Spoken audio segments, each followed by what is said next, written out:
Не знаешь, как начать больше зарабатывать в сфере дизайна, интерьера и ремонта квартир? Все маркетологи предлагают вливать определенное количество бюджета на получение лидов по дизайну, либо там по ремонту квартир. Но не всегда у компании есть бюджет для рекламы. И вот чтобы себе этот бюджет пополнить, очень легко можно использовать тех клиентов, которых вы уже ведете.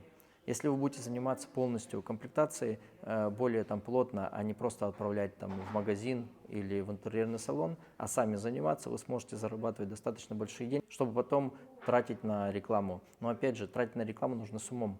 Не обязательно вкидывать большие деньги, чтобы получать большое количество лидов.